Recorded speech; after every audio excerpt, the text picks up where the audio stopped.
Welcome, London, to the new edition of Manish Tiwari Show. We have today with us in the studios a very distinguished personality, someone who I can possibly define in Nikesh Shukla's words as the good migrant, someone who I think Preeti Patel, our Home Secretary, would be proud of, because this person has done his journey as a first-generation migrant, has lived in different countries, has been in this country for the last 15, 20 years, started out in media and advertising, worked at different broadcasters, and today he is at Sky Broadcasting, which is UK's #1 private broadcaster, and he looks after the diversity wing at Sky. Besides, he has his expertise in many different fields, and he also is a very good speaker. He regularly blogs and has huge and varied interests from sports to culture. So, Debarshi Pandit, welcome to the Manish Tiwari Show. Hey, Manish.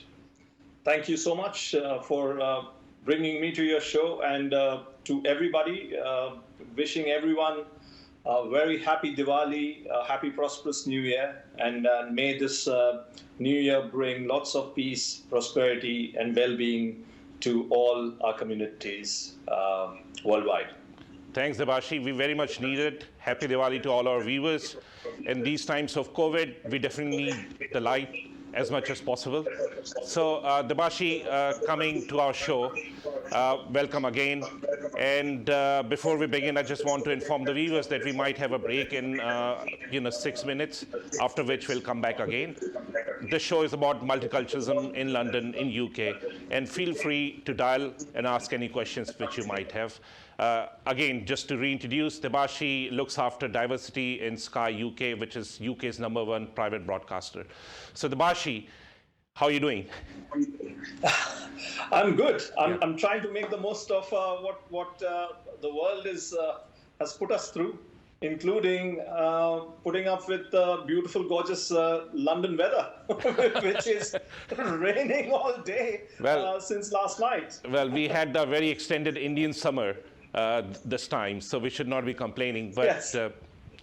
Debarshi, so the first question which I wanted to ask you, we both are first-generation migrants, and we both have kind of lived through the times which are like where media has kind of changed its form continuously.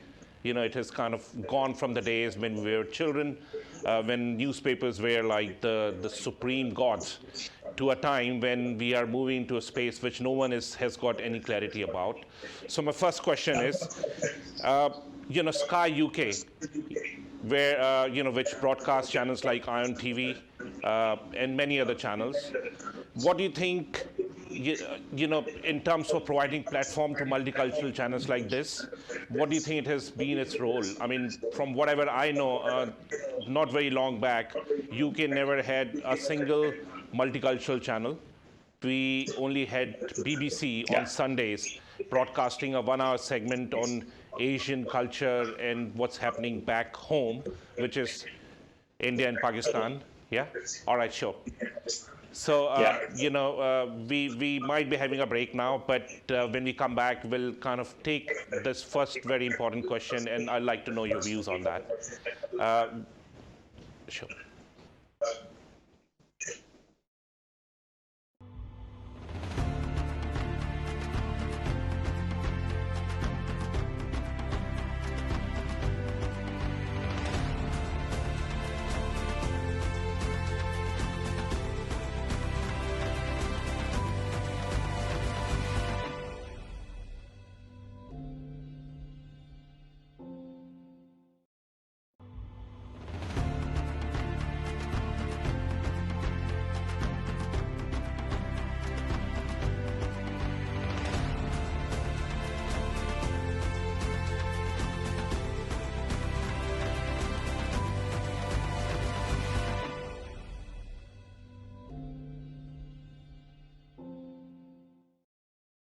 Welcome back to the Manish Tiwari Show. We have with us here today Debarshi Pandit from Sky UK, the broadcasting company, the largest broadcaster, private broadcaster in the UK. So Debarshi, Hi, Debarshi, are you there? Hi. Yes, I am. Hi. Yeah. So, what do you think has been the role and contribution of Sky as a broadcaster in terms of making UK a multicultural and inclusive society? Where do you think has Sky played a critical role in this? Oh, of course. I think ever since we were set up as an organization, our focus always has been on a couple of things. One is bringing the best sporting action and entertainment to our audiences. And secondly, and more importantly, also looking at how we are able to serve our communities with the various programming that they have been yearning for. Because the world has changed a lot. But if you were to take a look, I think the first Asian channels joined onto the Sky platform probably at the back end of the last century, actually. So with the millennium, I think there have been a lot of channels that have come in, and they have not found any other place besides Sky to have their rightly found home.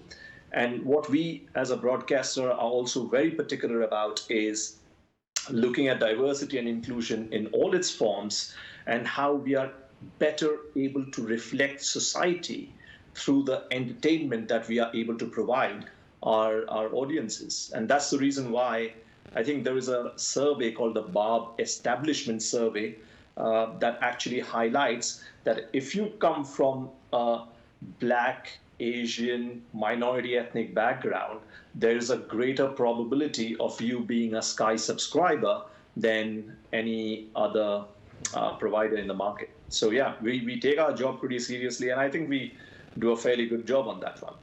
Well, sure.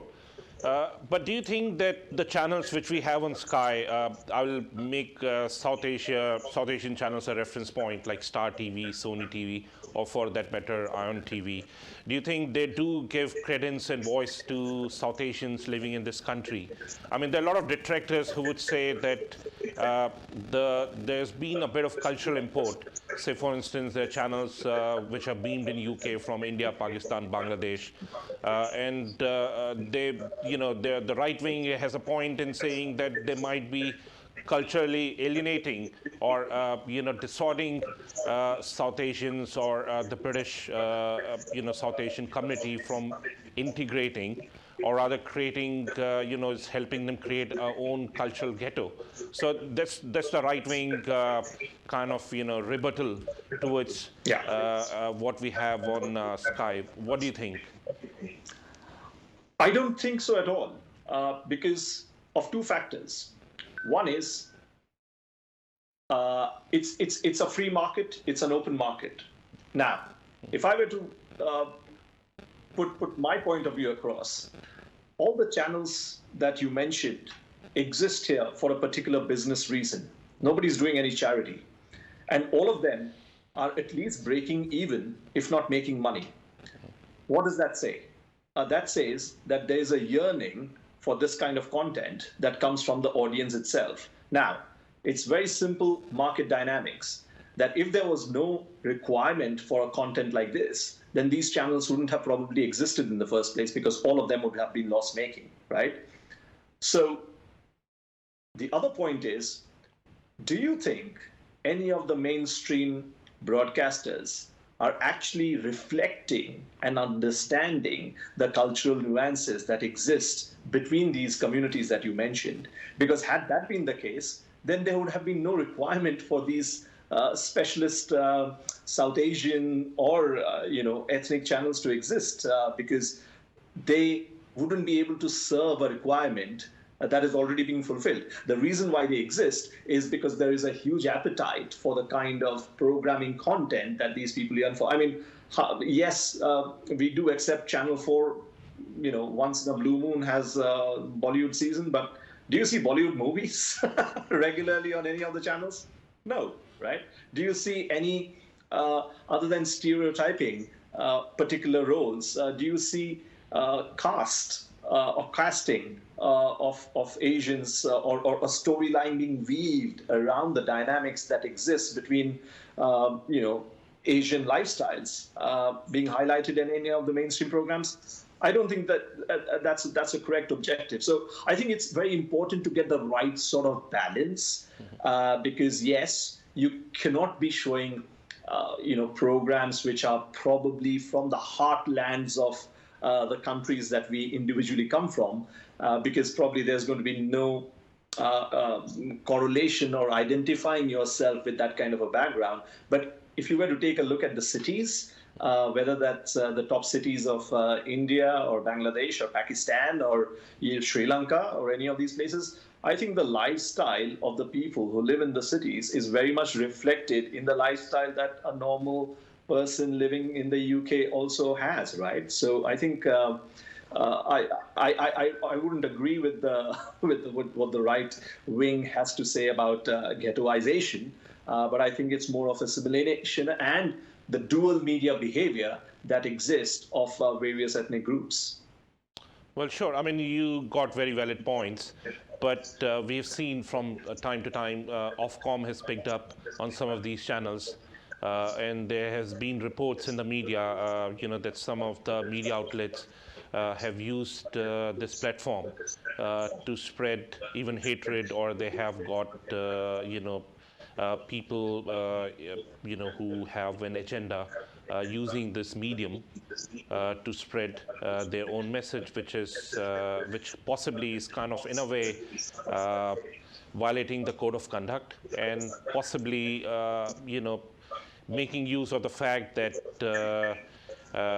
they are using religion sometimes to propagate a certain kind of messaging. So there are certain issues, and I'm not too sure if Ofcom has been able to successfully monitor and manage that. On the other hand, yes, the huge cultural diversity which South Asians have, that needs to be reflected. So you got a very valid point. Yeah. No, absolutely, and I think it is the onus or the responsibility of us citizens to highlight extremism if it exists in any shape or form, and it is up to us to condemn it. Whatever platform that we may be watching that extremist content may be, whether that's a YouTube or whether that's a mainstream channel or whether that's any of the ethnic channels. So I think the onus lies on us to be good moral citizens and understand as to where the line needs to be drawn, and how, if you view or if you see any extremist content, you need to bring that down immediately, no questions asked. But I have a feeling that at least with the television industry, there is Ofcom that is able to monitor all of that. Unfortunately, that's not the case in the online platform, where I think there's a far faster way and a more dangerous way of highlighting or showcasing extremist content, where I think each platform owner needs to take own responsibility to ensure that those things don't happen. But yeah, I do agree with you that if there is any form of extremism that is being reflected in any of the channels, they need to be called out and pulled down immediately. Sure.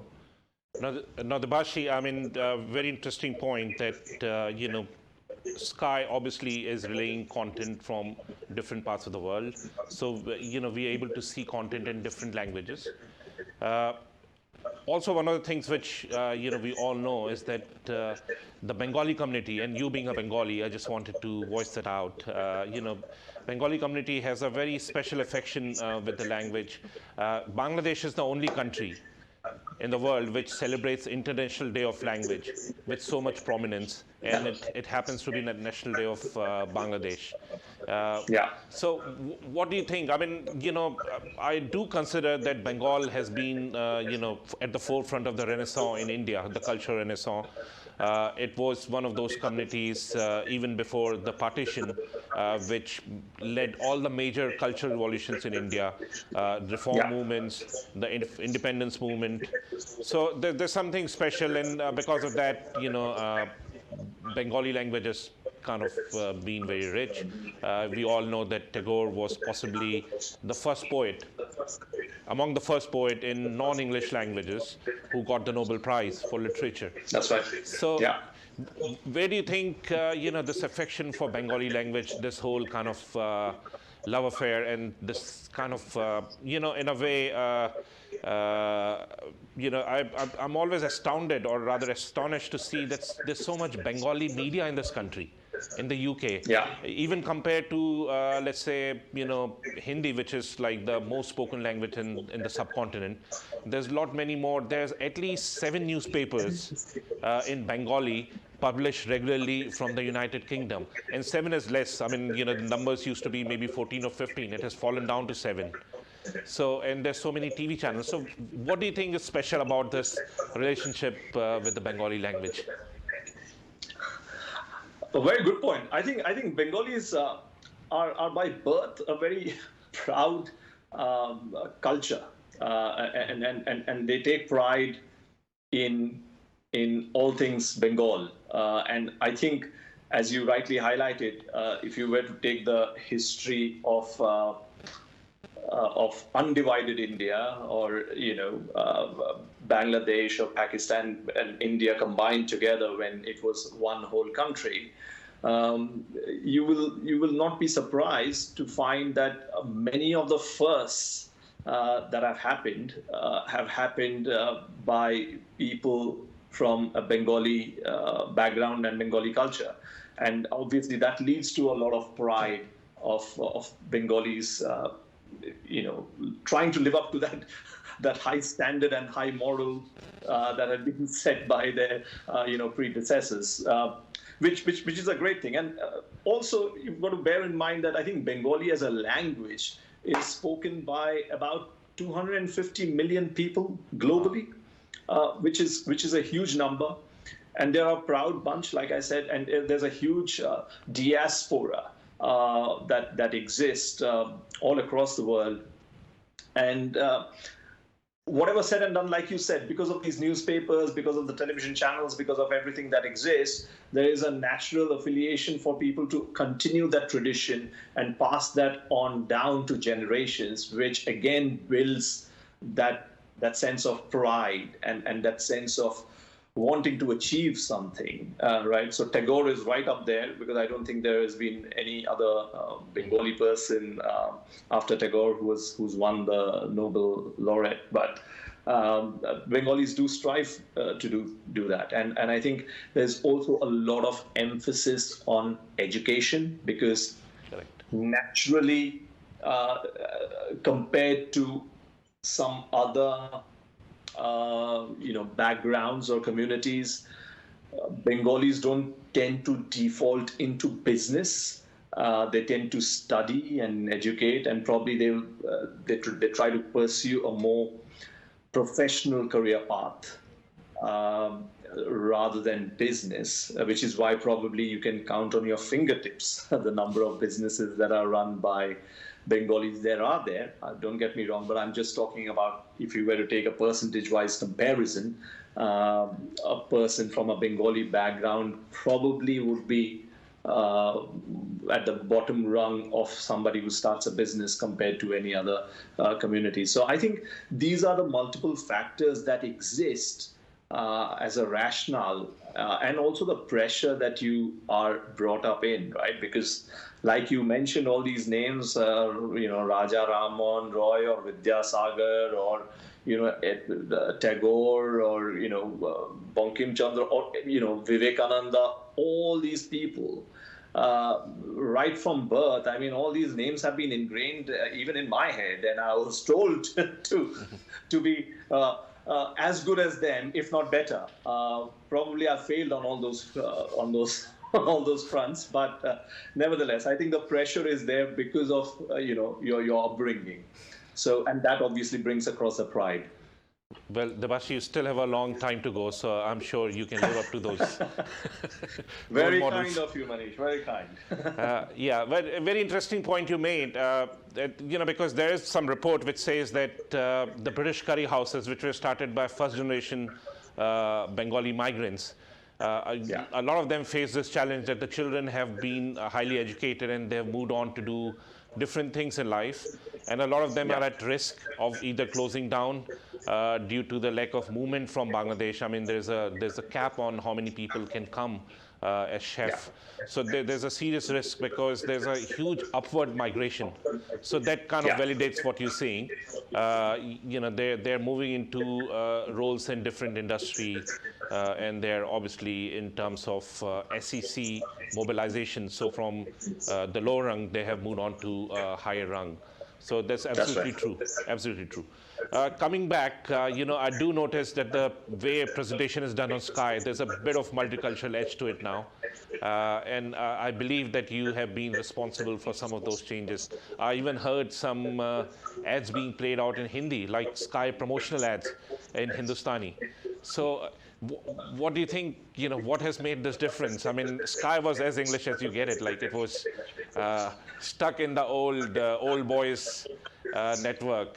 So do you think you've kind of been able to crack that?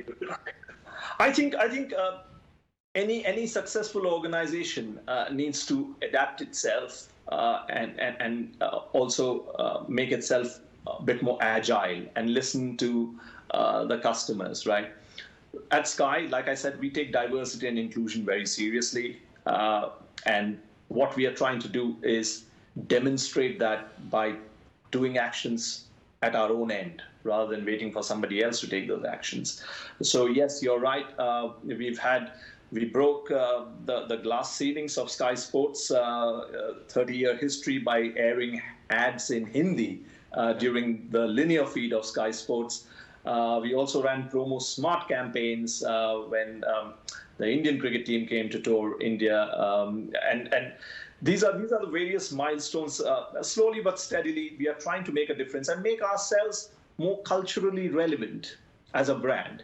So when you speak to anybody who comes from an ethnic background, we want them to love Sky for what we offer and for them to respect what we as an organization are doing in terms of making ourselves more culturally relevant to them. Because the name of the game is to be culturally relevant or be obsolete.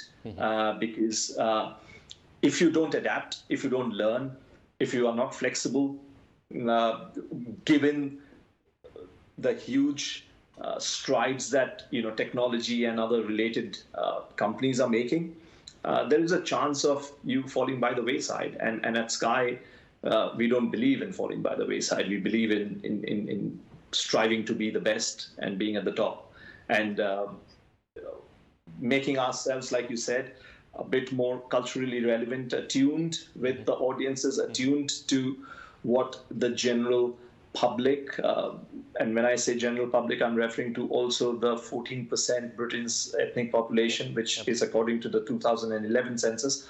In 2021 census, probably the numbers are going to be far bigger. But yeah, we need to be prepared and for that. So yeah, that's where we are.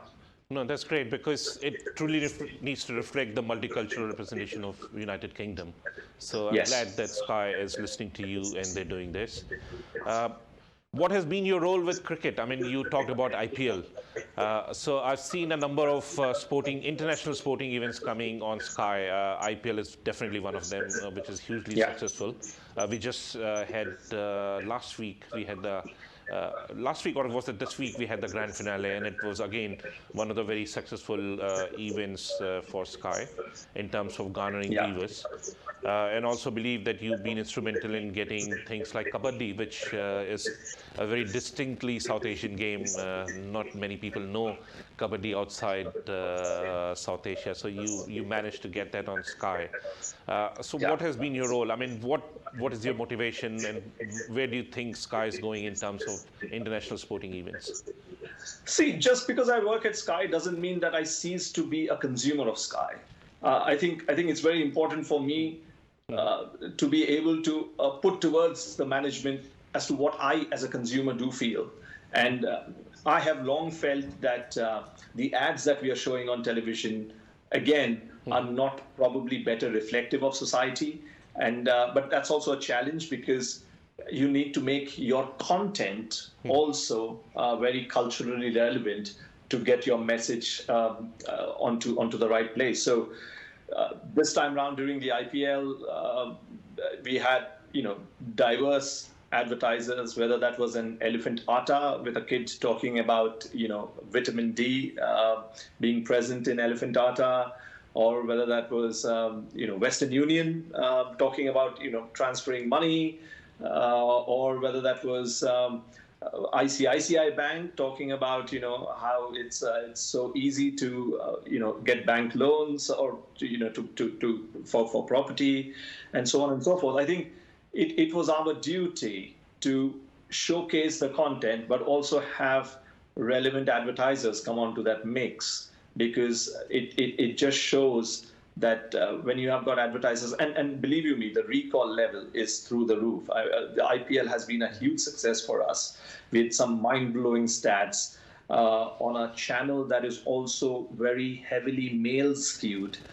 We had a huge upswing of female viewers of Sky Sports Cricket during the IPL, and it leaves us a lot happy with what we have achieved. And like we said, we want to give as much as we can possible forums or entertainment opportunities where we can have those specific culturally relevant ads being served to the communities that they can better relate to than any other entertainment medium that exists.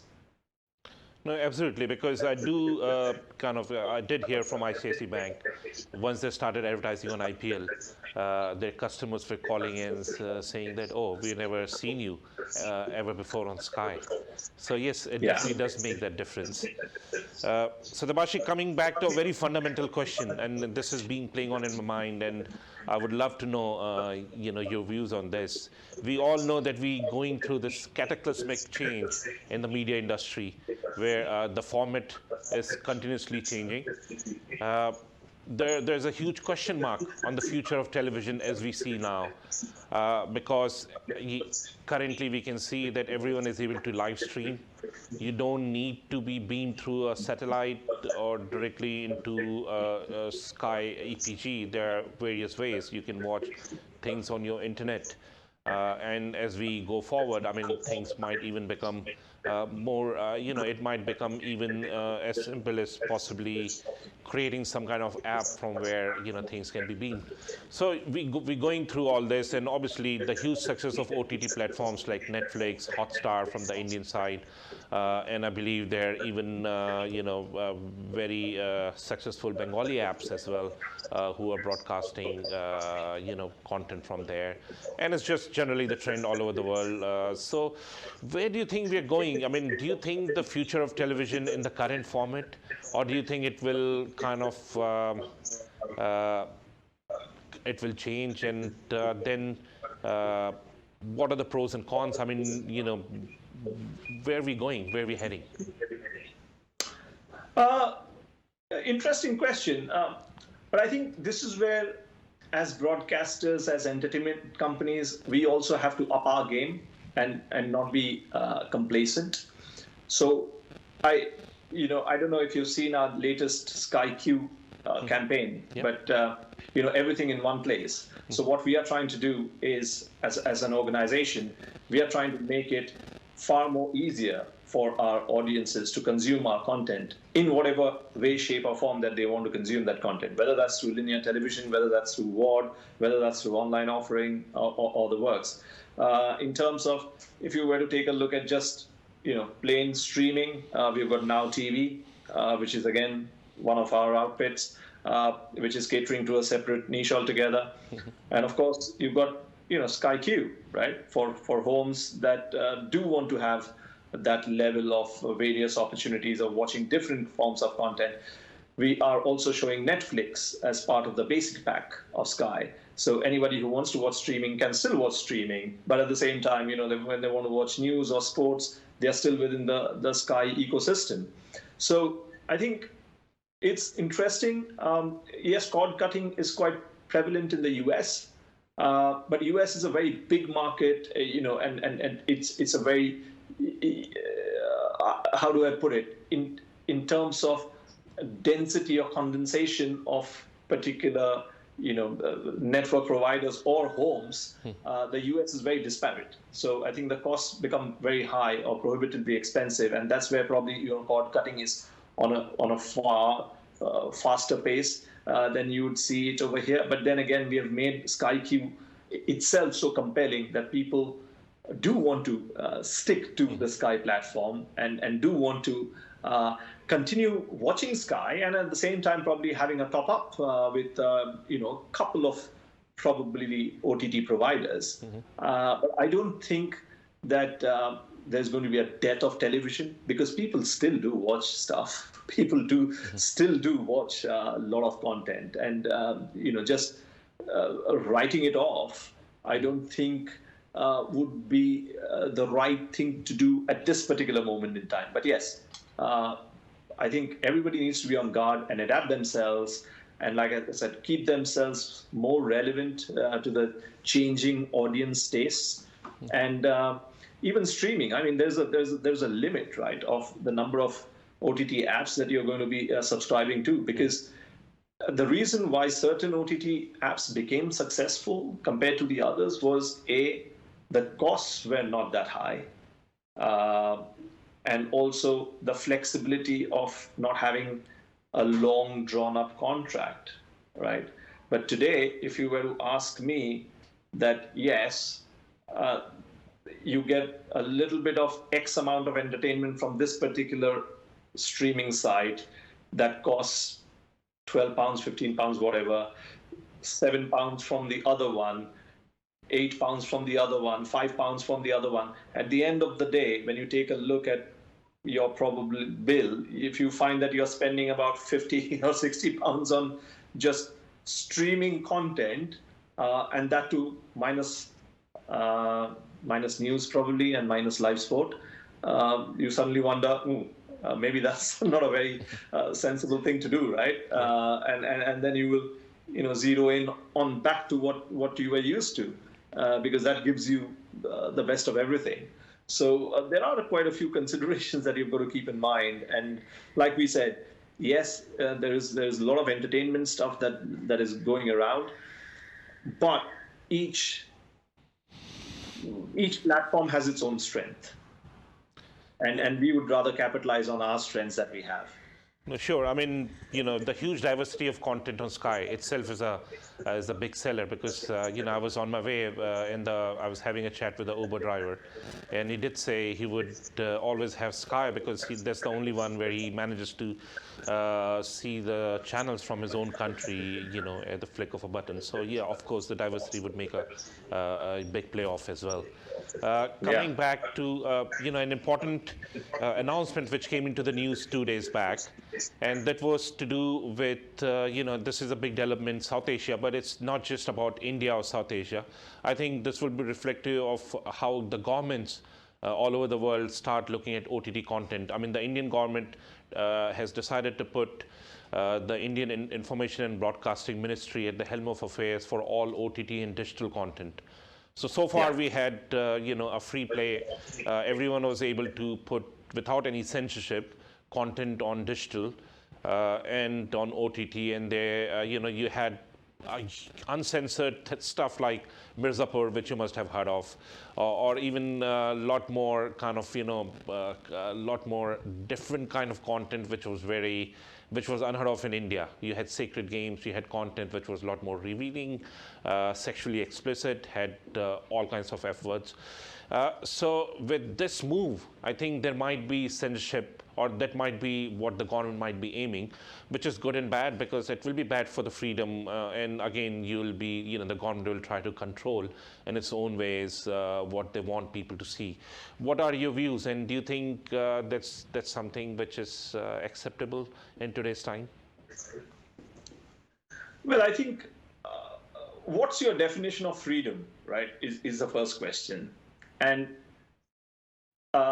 that's a more fundamental question. And along with that, I think, is it a level playing field is my second question. Because if you have, let's say, an entertainment industry that has got manifestation of that entertainment through various platforms, uh, which can be, cinema in the theaters, radio, television, OTT, online.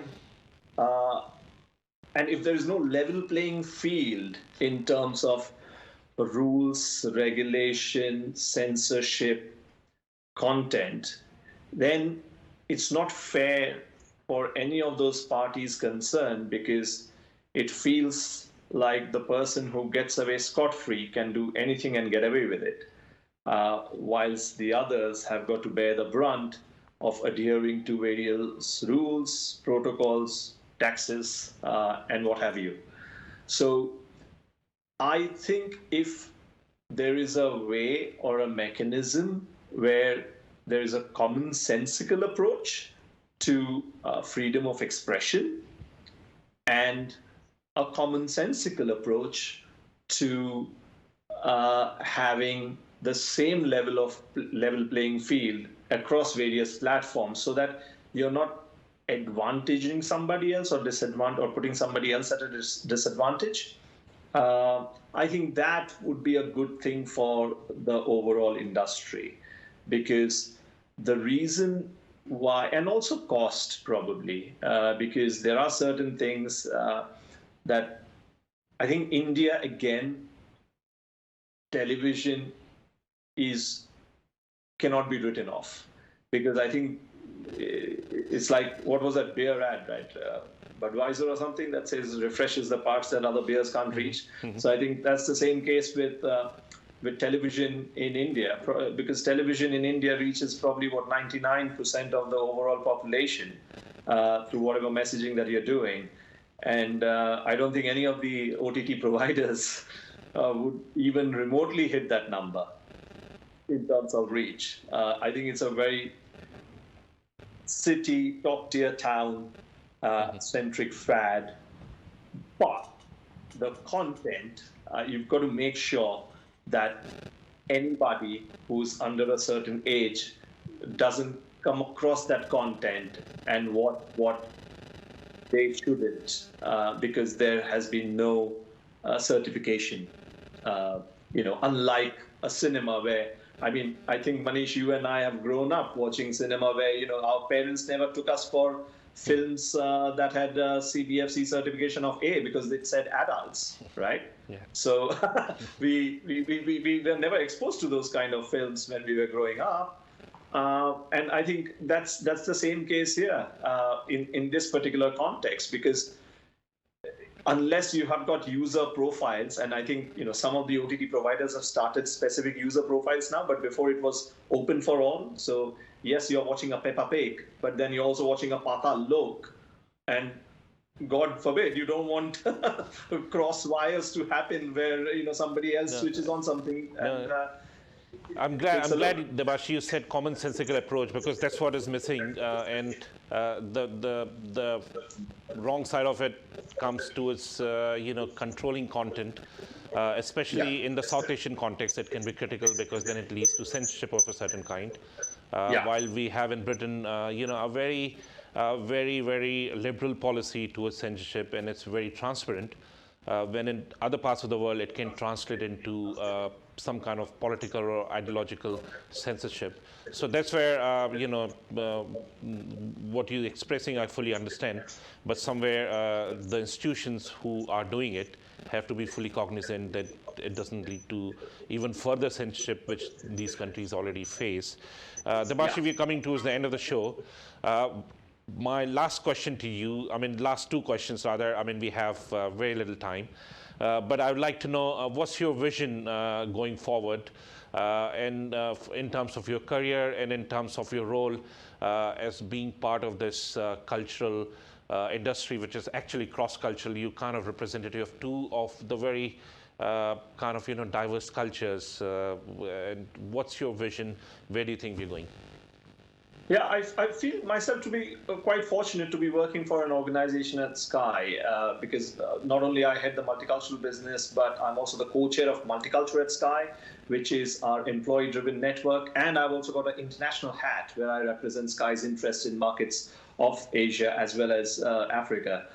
So I've got multi-pronged role in all of this, and I think the events that happened during the summer have been a wake-up call for organizations in the West to introspect and take a deep look at themselves and see the makeup of their organizations, and also see whether they are catering to one and all, rather than a specific niche group, by being oblivious to the existence of other communities. So I feel quite privileged to also be able to help or be a facilitator in making that change across our wider organization. And some great work is being done right now. In fact, at Sky, we have also just yesterday, the announcement was made of the hiring of a new Chief Talent, Diversity and Inclusion Officer, whose mandate is going to make sure